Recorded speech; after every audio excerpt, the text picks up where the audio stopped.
बहुत समय पहले एक छोटे से गांव में दो भाई रहते थे। दोनों का जीवन बिल्कुल अलग था। बड़े भाई का जीवन ऐशो आराम से भरा हुआ था, जबकि छोटे भाई का जीवन बहुत ही संघर्षपूर्ण था। बड़े भाई का हमेशा से यही मानना था कि वह हर चीज में भाग्यशाली है और मेहनत करने की बजाय उन्हें किसी चीज की कमी नहीं थी। वहीं छोटे भाई का जीवन पूरी तरह से संघर्ष से भरा था। वह हमेशा मेहनत करता और साधारण जीवन जीता, लेकिन फिर भी उसके पास सुख और संपत्ति की कमी थी। एक दिन बड़ा भाई और छोटा भाई एक जमीन और संपत्ति को लेकर आपस में बंटवारा करने लगे। बंटवारे के बाद बड़ा भाई सारी कीमती चीजें अपने पास रख लेता है और छोटे भाई को बहुत ही बुरी स्थिति में छोड़ देता है। बड़ा भाई और उसकी पत्नी तथा बच्चे बहुत ही घमंडी हो गए थे।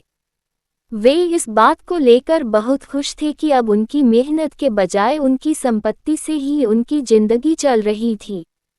वहीं छोटे भाई के बच्चे बहुत ही साधारण और समझदार थे और उन्होंने हमेशा शिक्षा पर ध्यान दिया था। लेकिन उनकी स्थिति इतनी खराब थी कि वे अपनी पढ़ाई ठीक से नहीं कर पा रहे थे। फिर भी वे भगवान पर पूरा विश्वास रखते थे और उन्हें विश्वास था कि एक दिन भगवान उनकी मदद जरूर करेंगे।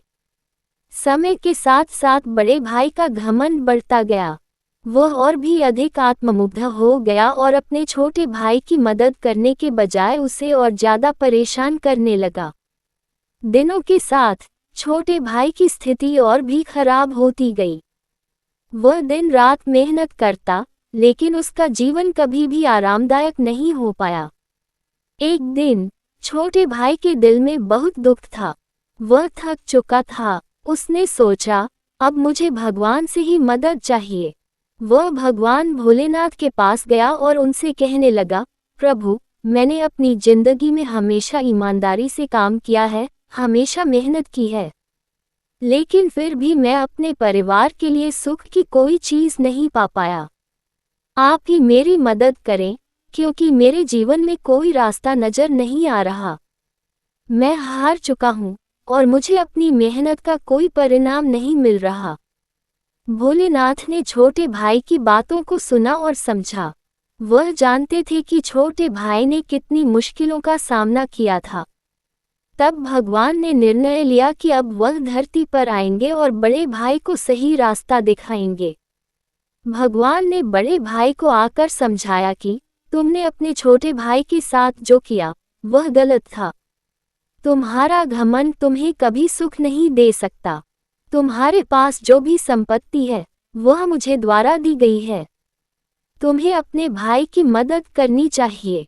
तुम्हारी संपत्ति का कुछ हिस्सा तुम्हारे भाई का हक है। बड़े भाई ने भगवान की बातों को सुना और समझा। उसे एहसास हुआ कि उसने गलत किया था। भगवान ने उसे सही रास्ता दिखा दिया था। अब बड़े भाई ने अपने घमंड को छोड़ दिया और अपने छोटे भाई की मदद करना शुरू किया। उसने अपनी संपत्ति में से कुछ हिस्सा अपने छोटे भाई को दिया और उसकी कठिनाइयों को कम किया। छोटे भाई को ये देखकर बहुत खुशी हुई। भगवान की कृपा से उसकी जिंदगी बदल गई। उसने अपने बच्चों को अच्छी शिक्षा दी और उन्हें जीवन में आगे बढ़ने के अवसर दिए। उसकी मेहनत और भगवान पर विश्वास ने उसकी मुश्किलें आसान कर दी। अब बड़े भाई को भी यह समझ में आ गया कि घमंड से कभी भी सुख नहीं मिलता और यह केवल दुख ही लाता है। उसने अपनी गलती मानी और अपने छोटे भाई से माफी मांगी। बड़े भाई और छोटे भाई के बीच रिश्ते सुधर गए और दोनों एक दूसरे की मदद करने लगे। कहानी से शिक्षा। ये कहानी हमें ये सिखाती है कि जीवन में सफलता पाने के लिए केवल मेहनत और ईमानदारी ही महत्वपूर्ण है। घमंड और अहंकार से कभी भी सुख नहीं मिलता और जो कुछ भी हमें मिलता है वह भगवान की कृपा से ही होता है। अगर हम अपने रिश्तों को सच्चाई और सम्मान से निभाते हैं तो जीवन में सुख और समृद्धि आ सकती है। भगवान पर विश्वास रखकर किसी भी मुश्किल से बाहर निकला जा सकता है और कभी भी अपने परिवार और दोस्तों की मदद करने में कंजूसी नहीं करनी चाहिए।